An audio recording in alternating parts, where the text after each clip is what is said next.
can you send me an email? Probably one of the most frustrating responses we can get on a call, because really we don't know what it means. Does it mean send me an email genuinely? Is it an objection? Is it a stall for more time? Is it someone just being polite to us? We don't know. But in this video, I'm going to break down my top tips on how to deal with it so we know exactly what the prospect means. My first tip is to hold up the mirror. If you're getting a lot of send me an email, look back on those calls and find out what you're doing. Within our company, it's often that people are being really polite, really chatty, and often the prospect feels a bit rude telling them no directly. So what do we do when that's the case? What's the best way to deal with it when we feel like someone's just being polite to us? They don't really mean it. They're probably not going to read the email. What can we do? Well, there's a few things, but really we need to hit that with honesty. So what I'd suggest is approaching it like this. You know, Mr. Prospect, 9 times out of 10 when someone says send me an email, what do you think they're really trying to tell me? It's honest, it's disarming, and most prospects will say either, you know what, I'll definitely read it if you send it over to me, or they'll say, you know what, you're right, I probably am that 9 out of 10 people, I'm just being polite, and yeah, really let's just leave it there. But at least you know where you stand. So really it's hitting that honest part first. Now, another variation of that is perhaps adding a little bit of humour. Look, Mr. Prospect, if I go away and use my best GCSE English to compose you the best email you've ever read, what are the chances you're actually going to read it? Again, disarming, honest, perhaps a bit of humour in there as well, but really we're going to get to the root of, did that prospect genuinely want that email, or are they just being polite? Are they just scared to say no? Are they being British about it? We'll find out if we're clear, confident, and can push back.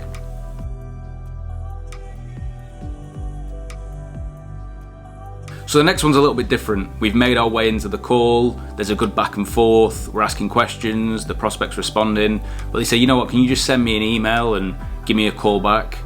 What's really happened is we've not got to the root of the problem. A sales call can't really go anywhere without a problem.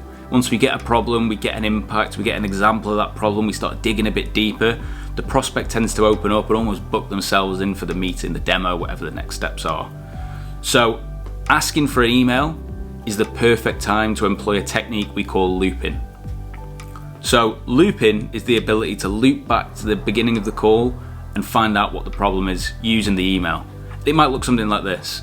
So the prospect says, can you send me an email? You say, yeah, of course I can. First step is always to welcome that objection. Yeah, of course I can. Let me just grab your email, even if I've got it. Gives you then a little bit of space, you've accepted, it's really clear that you've accepted, you've both got room to breathe. You know what? Just so I'm not sending you war and peace in this email, is there maybe one problem that we've talked about so far that you're trying to address? When we've put that back and we've said, look, I'm going to go away and spend some time writing this email for you, if you've got one problem that you're trying to address, the prospect then tends to open up and give us that problem. Great, okay, and when you say X problem, couldn't give me an example of that as well, could you, just so I can make sure it's really clear? And before you know it, you've looped back round, you've skipped the email objection, and you're starting to really focus on qualifying again. And there's many times when you do this when you'll just skip the email objection altogether, get back into qualifying, and end up booking a meeting or whatever your relevant next step is. So that's a technique called looping, one that I'd really recommend. So another way that we can hear the email objection is as an opportunity to disqualify. And what I mean by that is, 9 times out of 10, as I said at the start, emails probably aren't going to be read. You're dealing with decision makers, they're busy people, they're going to forget the call that you've just had. Your email's going to hit their inbox, maybe the junk folder. It's very unlikely that something's going to happen. And really we should use that in our favour. The purpose of a sales call is to qualify or disqualify. Either are good outcomes, and we should treat them that way. So if someone says send me an email, we're pretty confident that we should, but really we want clarity on the next steps. We should definitely make that clear. So look, if I go away and send you this email and I use my best GCSE English to compose something for you, what are the chances you're going to read it? The prospect then assures us, yeah, you know, I'll read it, I'll definitely read it and get back to you. Okay, and if you don't, what should I do then?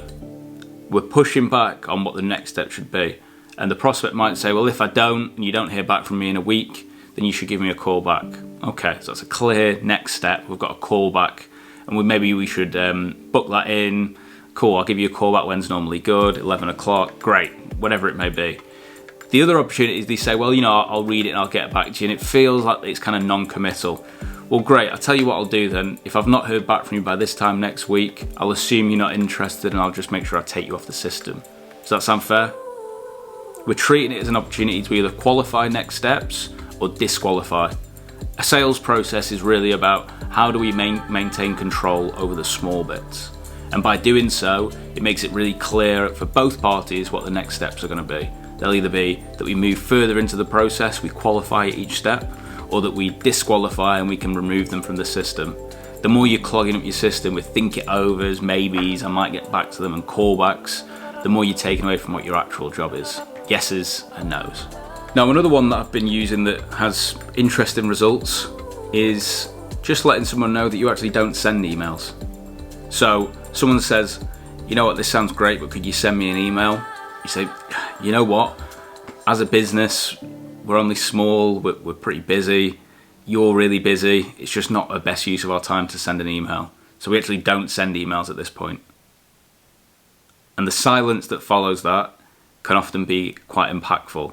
I'm not saying it always works, it's not a silver bullet, but there's many a meeting that I've booked where I've relayed that and then they say, well, you know what, I could probably sit down to talk about it next week.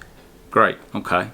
Another way of doing this is, you know what, we actually don't send emails until we've sat down with someone and found out if they even are a good fit for us. So I don't know where that leaves us. Again, that could be a case of, well, okay, fine, well, we can sit down next week. Great. Because one thing to know about objections or any part of the sales process really is it should always be buyer-led. So send me an email, next steps, objections, price, whatever it is that comes up, you'll always find that it's best dealt with by the buyer. If you're having to defend yourself, then you're probably losing the process. And really, if you're there persuading, again, you're missing a trick. So there's some ways that I'd recommend dealing with the email objection. Really, with email objections and any objections, it's about understanding why we're hearing them in the first place. Most objections are better dealt with by the prospect, but if we are hearing send me an email, why are we hearing it? Are we hearing it all the time? What are we doing that's making that feel like the natural process for a prospect to go through? So is it that it's a genuine, someone needs to have a bit more information? How sure are we of that? Have we detailed the next steps when we do send over that email? Have we made it clear that we're going to go away and spend our time doing it? And what's the prospect giving us in return? If we're not clear on really what the problem is, have we used the looping technique to circle back and find out what that problem is that they're dealing with and tried to get back into a qualifying piece? Have we maybe tried to just take the authority in the call and say, you know what, we don't send emails, and let the prospect decide whether they're interested in the next steps or not? But with all objections and with anything that happens in a sales call, it's worth remembering your role is very simple. It's either qualify or disqualify. Think it overs, maybes, I'll call you back next week, I'll spend some time sending you an email, putting you in a long follow-up cadence is often a waste of your time. So be honest with yourself, be honest with your prospect, and let's see what happens. Email objections. Let's do it.